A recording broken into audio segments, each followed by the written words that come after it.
Guys నా పేరు మైదర Venkata my channel ప్రకారం మన ఛానల్ సబ్స్క్రైబ్ చేసుకోకపోతే ఇప్పుడే సబ్స్క్రైబ్ చేసుకోండి. పక్కన బెల్ ఐకాన్ ఆన్లో పెట్టుకోండి. నా ఫర్దర్ వీడియోస్ మిస్ అవ్వకుండా చూడొచ్చు. చాలా మంది చూస్తున్నారు కానీ సబ్స్క్రైబ్ చేసుకోవట్లా. So please try to subscribe, click the bell icon also. So ఈరోజు 2 ప్రోమోలు వచ్చాయి కదా, ఆ 2 ప్రోమోలు చూసిన తర్వాత మాత్రం అసలు నెక్స్ట్ లెవెల్ ఇంట్రెస్ట్ అయితే క్రియేట్ అయింది ఈరోజు ఎపిసోడ్ మీద. అంటే గత 4-5 రోజులుగా కూడా అంటే ఎపిసోడ్ అది వచ్చిన టైంకే చూడట్లేదు, తర్వాత ఎప్పుడో చూసుకుంటున్నాను, మరుసటి రోజు ఎప్పుడో మొత్తానికి చూసుకుంటున్నా. సో ఈరోజు ఎపిసోడ్ మాత్రమే నైట్ ఇమీడియట్గా చూసారనే కైండ్ ఆఫ్ ఫీలింగ్ అయితే కలిగిందనమాట చాలా రోజుల తర్వాత. బాగుంది ఈరోజు అయితే మాత్రం. అంటే చాలా డిఫరెంట్ కాన్సెప్ట్ పట్టుకొని వచ్చారు. ఇది డిఫరెంట్. అంటే అన్లిమిటెడ్ ట్విస్ట్లు, అన్లిమిటెడ్ టర్న్ అన్నారు కదా, ఇది అన్లిమిటెడ్ ట్విస్ట్. అంటే ఇది ఈ కైండ్ ఆఫ్ ట్విస్ట్లు కావాలి మాకు. మీరు ఇప్పటిదాకా బేకారు ట్విస్ట్లన్నీ పెట్టి దాన్ని మీరు గొప్ప ట్విస్ట్ అనుకొని ఏదేదో చేసి మొత్తం ఏం చేయలేములే కానీ ఇంకా. సో అదే చెప్తున్నా కదా, ఒకటి పాయింట్ ఏంటంటే డెఫినెట్గా చాలా అంటే చాలా బాగా అనిపించింది. అండ్ సో ఆ నిఖిల్ యష్మి ఆ పాయింట్ వచ్చింది కాబట్టి, అలాగే బయట నిఖిల్ కావ్య అది కూడా నడుస్తుంది కాబట్టి, అంటే తను 2 స్టోరీస్ అయితే పెట్టింది కదా. సో ఆ 2 స్టోరీస్ వాళ్ళ మధ్య ఏంటి దాని గురించి కొంచెం మాట్లాడుకుందాం. సో ఫస్ట్ ఈ కావ్య టాపిక్గా మాట్లాడుకుందాం. అంటే నేను ఇంకా ఏంటది సోఫియా అని పేరు పెట్టడానికి కారణం ఏంటంటే టైటిల్లో ఈ సోనియా అండ్ కావ్య ఇద్దరు కలిసి ఎక్స్పోజ్ చేశారు కదా, సో అందుకోసం అనమాట. సో ఫస్ట్ కావ్య పెట్టిన 2 స్టోరీలు ఏందో చూద్దాం ఒకసారి. ఫస్ట్ ఏంటంటే తను అంటే నిఖిల్ తన స్టోరీ ఏదైతే చెప్పాడో ఆ స్టోరీ చెప్పిన నాడు ఇప్పుడు తను ఒక పోస్ట్ అయితే పెట్టింది. ఏమని?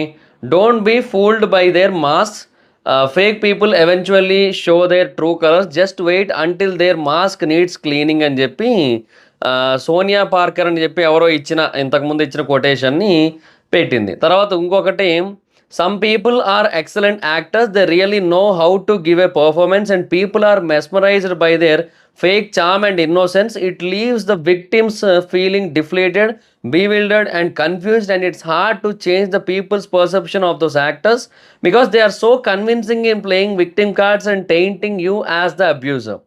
సో ఈ 2 స్టోరీలకి మీనింగ్ ఏంటో ఫస్ట్ ఆఫ్ ఆల్ క్లియర్గా నిఖిల్ కోసం పెట్టింది. అదే పేర్లు పెట్టకపోవచ్చు అప్ప, బట్ అది క్లియర్గా నిఖిల్ కోసం మనకు తెలుస్తుంది కదా.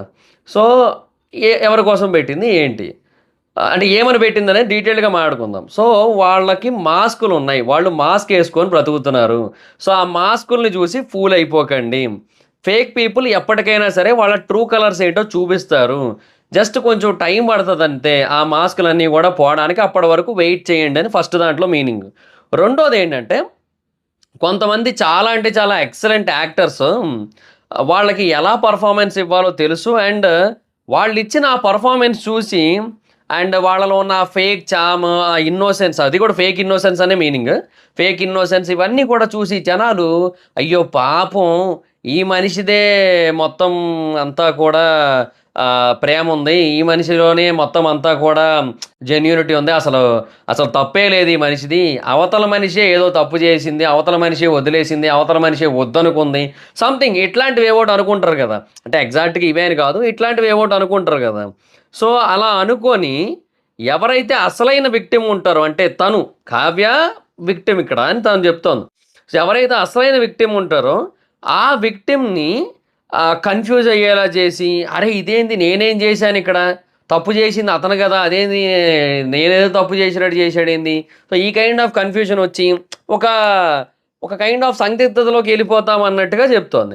అండ్ పీపుల్స్ పర్సెప్షన్ని కూడా మార్చడం కూడా అంత తేలిక కాదు ఆ టైంలో, ఎందుకంటే వాళ్ళ యాక్టింగ్ చూసి ప్రజలు అంతలా పడిపోతారు కాబట్టి మనం ఏం చేయలేం. వాళ్ళు విక్టిమ్ కార్డ్ ప్లే చేయడంలో అంత కన్విన్సింగ్గా ఉంటారు అండ్ మనల్ని అబ్యూజర్గా మారుస్తారు, లేదంటే అలా అనుకునేలా చేస్తారు అన్నట్టుగా అక్కడ పాయింట్ అనమాట ఆవిడ చెప్పింది అయితే.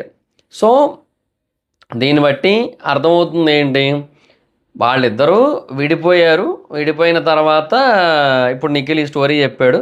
అండ్ ఇంకా వెళ్తాను, మళ్ళీ కలుస్తాను, సారీ చెప్తాను, కొట్టించుకుంటాను, కావాలంటే మళ్ళీ ఆల్రెడీ కొట్టించుకున్నాను అని కూడా చెప్తున్నాడు. అంటే అది బేసిక్గా అంటే కావ్య నిఖిల్ని కొట్టింది అనే పాయింట్ ఎస్టాబ్లిష్ అవ్వడం కోసం అనమాట.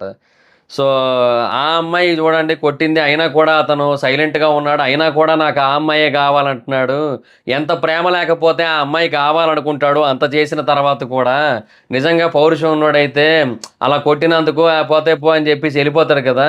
కానీ నిజమైన ప్రేమ కాబట్టే నిఖిల్‌ది, మా నిఖిల్‌ది నిజమైన ప్రేమరా అని చెప్పి అట్లా అనుకుంటారు గదా మరి.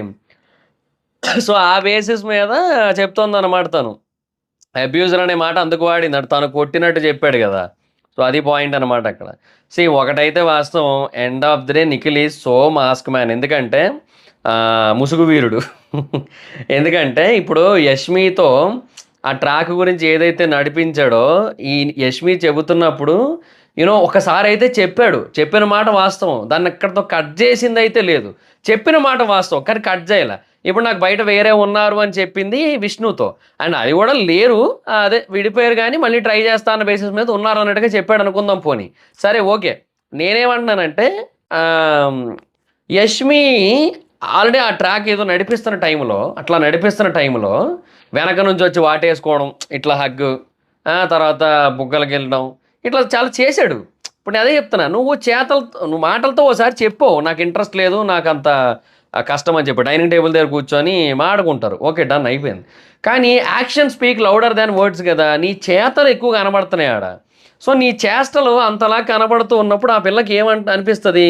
సరే ఈరోజు కాకపోయినా రేపైనా సరే మళ్ళీ వస్తాడేమోలే అనే కైండ్ ఆఫ్ ఫీల్ అయితే వస్తదనమాట. సో, అందుకని తను అలా కంటిన్యూ చేసింది. సో, అది ఎండ్ ఆఫ్ ది డే తనకి బిస్కెట్ అయింది. మరి ఆబ్వియస్‌లీ అవుతది మరి. సో, అక్కడ నిఖిల్ తాలూకా మాస్క్‌ని యాక్చువల్‌గా సోనియా బయటే తీసింది నిజానికి. సో, అదే చెప్తున్నా గదా! సో, సోనియా లోపలికెళ్ళి మాస్క్ తీసింది. కావ్య బయట నుంచొని మాస్క్ తీస్తోంది నిఖిల్‌ది. ఇవి 2 చాలబ్బా!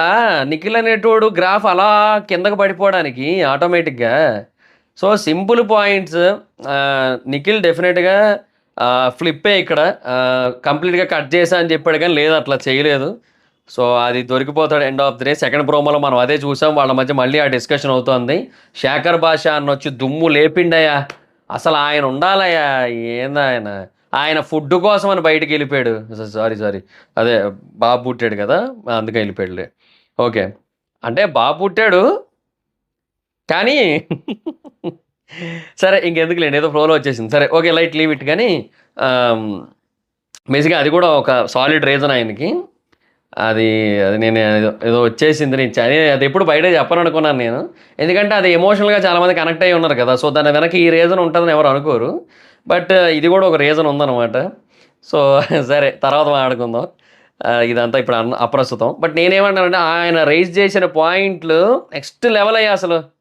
నెక్స్ట్ లెవెల్ పాయింట్లు ఆయన రైజ్ చేసినవి. ప్రేరణకి అసలు ఇచ్చి పడేసాడు ఆయన. మామూలుగా ఇయ్యలే. అది. అట్లుండాలి. ఈ బ్యాచ్ మొత్తాన్ని ఆ గ్రూపిజం ఏదైతే ఉందో దాన్ని నెక్స్ట్ లెవెల్‌లో ఎక్స్‌పోజ్ చేశాడు. అది ఆ గ్రూపిజం పాయింట్ అది హైలైట్ అనమాట. ఆ ఎక్స్‌పోజింగ్ అనేది. Hats off. నిజంగా చెప్తున్నా ఆయన గనక ఉండుంటే ఈరోజు ఈ షో ఇలా ఉండేది కాదు. ఎందుకంటే మొదటి 2 వారాల్లోనే మొదటి 2 వారాలు కాదు. మొదటి వారంలోనే ఎందుకంటే రెండో వారం అంతా కూడా ఆయన బాబు కోసం ఆయన బాగా డల్ అయిపోయి కూర్చున్నాడు ఆయన. సో, మొదటి వారంలోనే ఆయన ఉన్నంత వరకు కూడా చాలా అద్భుతమైన ఎంటర్‌టైన్‌మెంట్ ఇచ్చిన పర్సను. సో, ఆయన గనక కంటిన్యూ అయ్యి ఉంటే ఇప్పటివరకు కూడా అలాగే అద్భుతమైన ఎంటర్‌టైన్‌మెంట్ ఇస్తూ వచ్చేవాడు. అది మరి నిజంగానే జరిగేది ఖచ్చితంగా. సో, షో ఇంత బేకార్ షో అయ్యేది కాదు. ఇంత బేకార్ సీజన్ అయ్యేది కాదు. బట్ అన్‌ఫార్చునేట్‌లీ అంటే వైల్డ్ కార్డ్‌లొచ్చాక కొంచెం బానే ఉంది గానీ, బట్ అప్పటికే చాలామంది ఎళ్ళిపోయారు ఇంపాక్ట్ పోయి. కదా! సో, అందుకని ఇట్లా అయ్యేది కాదు. సో, డెఫినిట్‌గా గుడ్. ఆయన ఉండుంటే బావుండనిపించింది ప్రోమో చూసిన తర్వాత. చాలా మాట్లాడారాయన. చాలా క్లారిటీతో మాట్లాడారు. ఆయన క్లియర్‌గా బయట పర్స్పెక్టివ్ అని చెప్పేసారు. ఆడియన్స్ పాయింట్ ఆఫ్ వ్యూ అని చెప్పేసారు క్లియర్‌గా. సో, అలా ఉండాలి. సో, లెట్స్ సీ చాలా గట్టిగానే ఉంటున్నాయి. పృథ్వీ నిఖిల్‌తో ఏదో పెద్ద ఓవర్ యాక్షన్ చేస్తున్నాడు కదా! నేను నీతో పోరాడని చెప్పి. ఏడ పోరాడిండే? పోరాడావా అసలెంతెందుకు నిన్ను నామినేట్ చేసిన రోజే నువ్వు పోరాడలేదు. తర్వాత చూసుకుందాంలే అనుకున్నావు. నీతో పోరాడలేదంట. ఏడ పోరాడిండు? ఏదో ఒక టాస్క్‌లో ఆడతాడు. అది కూడా ఎందుకంటే యెల్లో టీము, రెడ్ టీము అట్లా డివైడ్ చేశారు కాబట్టి, ఆ బ్లూ టీము, గ్రీన్ టీమ్ అట్లా డివైడ్ చేశారు కాబట్టి ఆ టాస్క్‌లో ఆడాడేమో గానీ, ఇన్ జనరల్ మిగతా టైంలో ఒకవేళ నిజంగా నీకొక అపోనెంట్‌ని చూజ్ చేసుకోమంటే మాత్రం ఎట్టి పరిస్థితిలో నిఖిల్‌ని చూజ్ చేసుకోడు. అంతే ఇంకా. సో అదే ఈ వారం నలుగురే ఉన్నారు నామినేషన్లో, ఓన్లీ 4 పీపుల్ నామినేషన్. అండ్ ఇది బేసిక్గా డిజాస్టర్స్ ఫర్ యష్మి యాక్చువల్గా. సరే ఇంకా మరి ఏం చేయలేము ఇంకా మ్యాక్సిమం. సో ఆ నలుగురిలో ఎవరు వెళ్తారంటే మ్యాక్సిమం నాకైతే యష్మియే కొడుతుంది. ఎందుకంటే నిఖిల్కి ప్రేరణకి మంచి ఓటింగ్ ఉంది, కానీ బట్ ఇప్పుడు శేఖర్ భాష ఎక్స్పోజింగ్ వల్ల ప్రేరణకి అండ్ సోనియా ఎక్స్పోజింగ్ వల్ల నిఖిల్కి కొంచెం తగ్గుతుంది. అది నబీల్కి హెల్ప్ అవుతుంది. బ్యాడ్ టైం ఏంటంటే గౌతమ్ ఇప్పుడు నామినేషన్లో లేకపోవడం బ్యాడ్ థింగ్. అంటే ఇప్పుడు తన నామినేషన్లో ఉండుంటే వాళ్ళిద్దరి నుంచి డైవర్ట్ అయిన వాళ్ళు గౌతమ్కి వచ్చేటోళ్ళు ఇప్పుడు నబీల్కి వెళ్తారు. అంటే నేను నబీల్కి వచ్చినా మంచిదే, నేను కాదని నేను అనట్లే. బట్ ప్రాబ్లం ఏంటంటే నబీల్కి ఇప్పుడు గెలిచేంత ఓటింగ్ లేదు, అది గౌతమ్కే ఉంది. సో నబీల్ చాలా వెనకబడిపోయాడు. అదేదో టైటిల్ ఉంటుంది చూడు, నాన్న ఎందుకు వెనకబడ్డాను, అట్లా నబీల్ ఎందుకు వెనకబడ్డాడు. సో ఇప్పుడు నబీల్కి అది పెరిగినా వేస్టే దండగా. సో అది గౌతమ్కి పెరగాలి. సో మరి గౌతమ్ నామినేషన్ లేడు కాబట్టి మనం ఏం చేయలేం మరి ఇంకా. సో అది అలాగా ఈరోజు ఆ ముసుగు వీరుడు ముసుగులైతే కంప్లీట్గా బయటికి పోతాయి అనమాట. సో అది మరి situation. So mask man Nikhil అయితే ఇంకా ఎక్స్పోజ్ అయిపోయాడు గట్టిగా, అది మరి. సో కామెంట్ సెక్షన్లో చెప్పండి ఇప్పటి వరకు ఎంతమంది చూశారో, నేను చెప్పింది ఎంతమందికి రైట్ అనిపించిందో వాళ్ళందరూ కూడా మాస్క్ మ్యాన్ నిఖిల్ ఎక్స్పోజ్డ్ అని పెట్టండి కింద కామెంట్ సెక్షన్లో. Okay that's guys, thank you thank you. సరే థ్యాంక్ యూ. ఈ వీడియో కనుక మీరు నచ్చితే లైక్ చేయండి, వీడియో షేర్ చేయండి. ఇప్పుడు కారణం మన ఛానల్ సబ్స్క్రైబ్ చేసుకోకపోతే ఇప్పుడే సబ్స్క్రైబ్ చేసుకోండి, పక్కన బెల్ ఐకాన్ చాలు పెట్టుకోండి, నా ఫర్దర్ వీడియోస్ మిస్ అవ్వకుండా చూడొచ్చు. చాలా మంది చూస్తున్నారు కానీ సబ్స్క్రైబ్ చేసుకోవట్లా. So please try to subscribe, click the bell icon also. నా ఇన్స్టాగ్రామ్ ఐడి జబర్దస్త్ మైత్రి, అక్కడ వచ్చి ఫాలో వచ్చి. థ్యాంక్ యూ సో మచ్ గా. బాయ్. Next video. బాయ్.